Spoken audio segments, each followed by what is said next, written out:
Hey,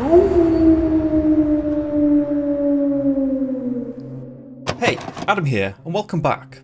I've come across what might be one of, if not the most unusual disappearance that I've ever covered on the channel. It's one of those disappearances where some of the elements of the incident just don't make sense together. Right, from the get-go, let's get bizarre. This disappearance is strange, and to be honest, I'm surprised that I was able to find so little coverage of this event. I've no idea how this incident didn't generate more coverage and discussion. Let me take you back to June of 2005, Northwest Territories of Canada.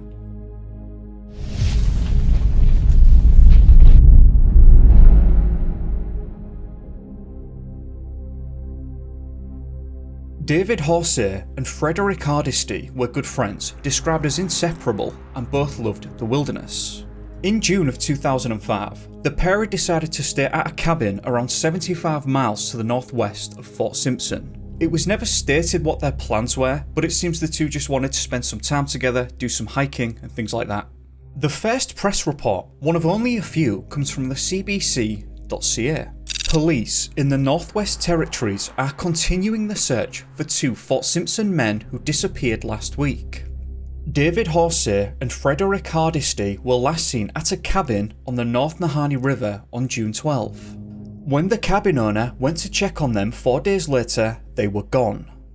Anybody that we've talked to has said there's really no reason why they left the security of the cabin. There's no apparent signs of any problems that we can see. They left the cabin unarmed, and the arms that were stored at the cabin were still there. There was plenty of food and shelter, so nobody can seem to speculate as to why they left. You'll note that Constable Parker has said that there's no apparent signs of any problems that we can see. The fact he said that, to me, is absolutely bizarre because I'm going to present you with some pretty damning, conflicting information shortly. Given the details of this incident, which we'll get into, I have no idea why certain signs or evidence was ignored like this. In any case, the police stated that their disappearance was not being considered as suspicious and that their efforts was centred around the North Nahanni River with thermal imaging equipment.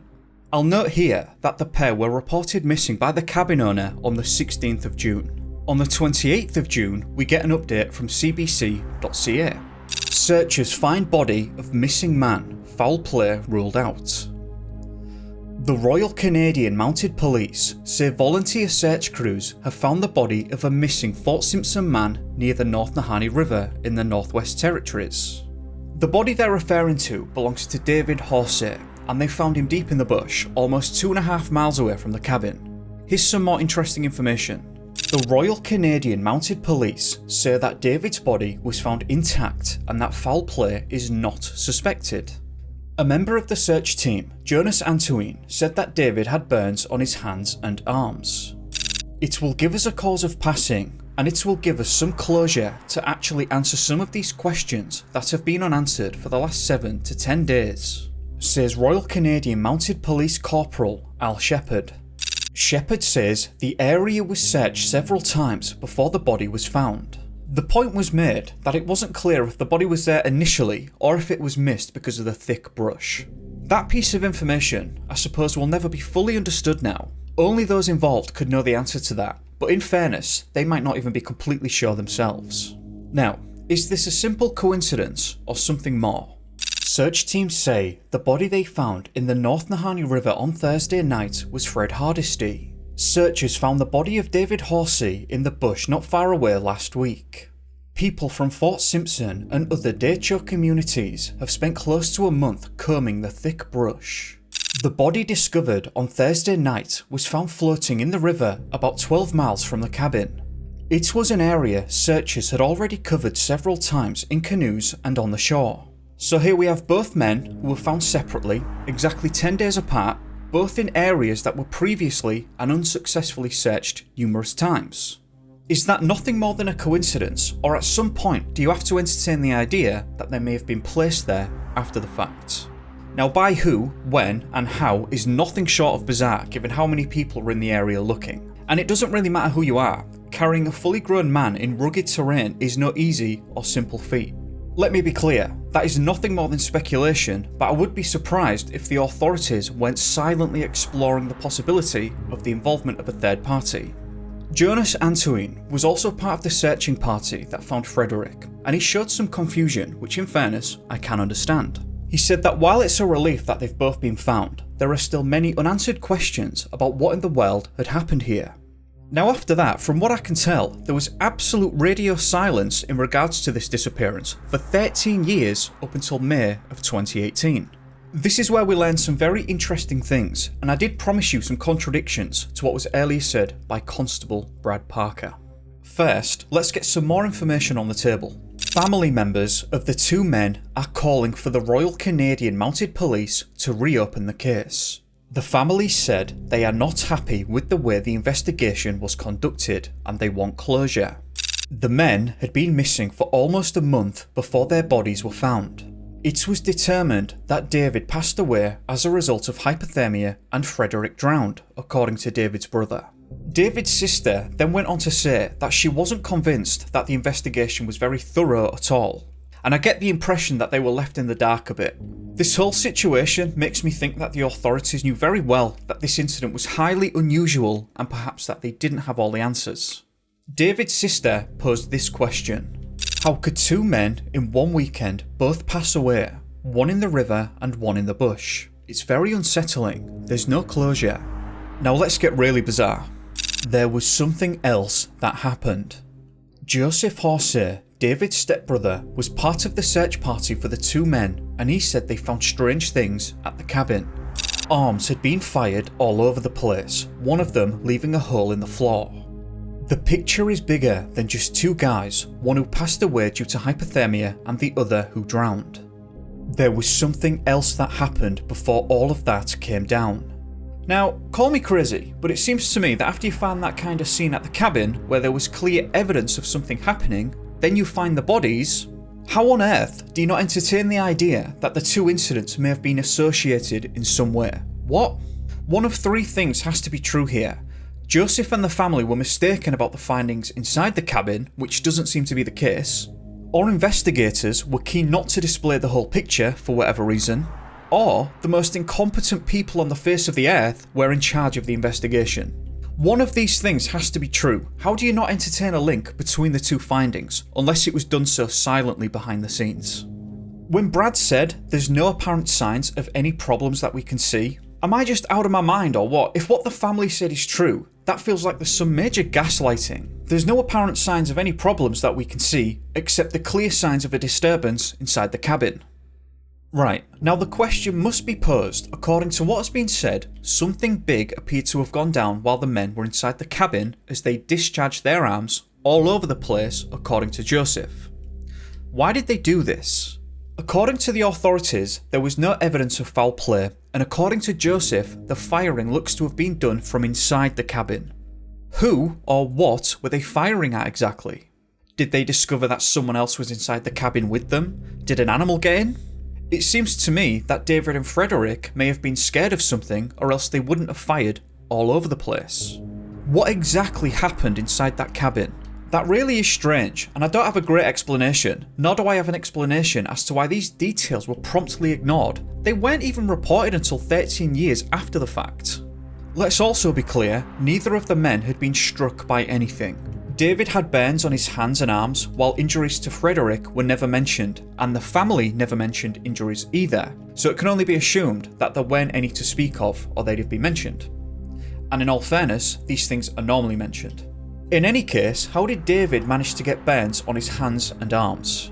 The official conclusion indicates that hypothermia was to blame for David's passing.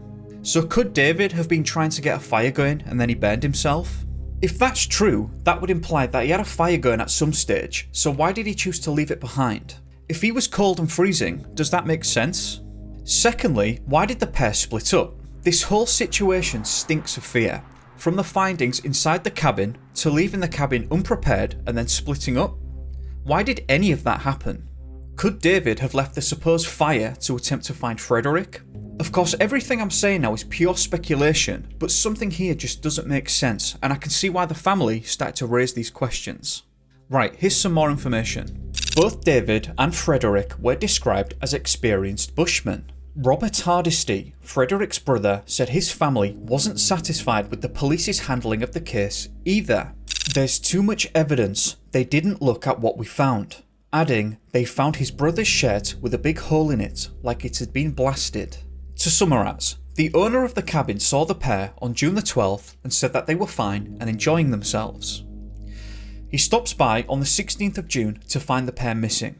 He notes that the cabin was locked and that their arms had been left behind. On the 18th, the Royal Canadian Mounted Police begin the search effort. On the 23rd, they're no longer heading the search, leaving residents and family to continue on. So according to CBC, they were heading the search for 5 days and then left it to other people. What?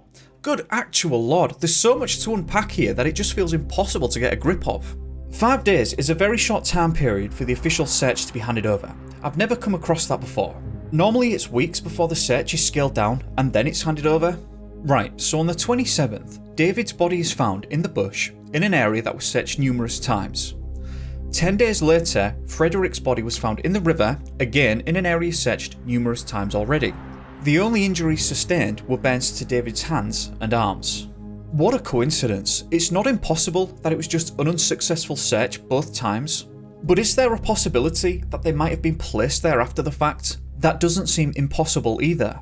The authorities didn't believe that foul play had been involved here because of the lack of injuries to point in that direction, which I suppose means that the bodies themselves didn't show signs of a struggle. The state of the cabin, according to the family members, seemed to show that if there wasn't a struggle, there was at least a panic or an incident of some description. So what are the possibilities? Was there a third party involved here? And if so, what was the motive, and why is there a lack of evidence? If there wasn't another person inside the cabin, could an animal have gotten inside? However, according to the cabin's owner, the cabin was locked when he discovered it. If they were panicking, does that insinuate that they tried to lock something inside the cabin? Or does it indicate that there wasn't a panic at all and that they had time to lock the cabin? Or does it insinuate that a third party locked the cabin? I have absolutely no idea. Also, let's be honest, what were they even firing at in the first place? It makes no sense because it also means that after firing all over the place, they then left their arms behind and went outside. What? Actually, I suppose you have to discount the idea of an animal getting inside the cabin, because if the door was locked and nothing else was inside upon discovery, then that doesn't make sense. But then, what were they firing at? In some sense, that's the whole crux of the incident in question. If you simply ignore the findings inside the cabin, it becomes easy to say that this was an accident and the two men for whatever reason split up and then things went awry, which is how the authorities seem to want to present it. However, when you include the weirdness inside the cabin, that becomes less likely, especially when coupled with the fact that both men were found in areas that had already been searched. It's very difficult to come to any kind of good conclusions here because it's basically impossible to see the full picture. What do you think happened? Do you suspect some kind of third-party involvement, foul play, or was this just some kind of accident? Do you suspect that the findings inside the cabin were associated with the disappearance? I certainly lean in that direction. Right, I suppose now is a good time to hand it over to you in the comments below, so get your thinking hat on. I'd just like to take the time to thank you for watching and to give a special thank you to the patrons who basically allow me to do this. If you found the video interesting, then please do hit the like button, and if not, then feel free to give it a thumbs down. I'm just looking for your honest opinion either way. I hope that you've had a great day or evening depending on where you are, and I'll see you in the next one. Be safe guys, peace.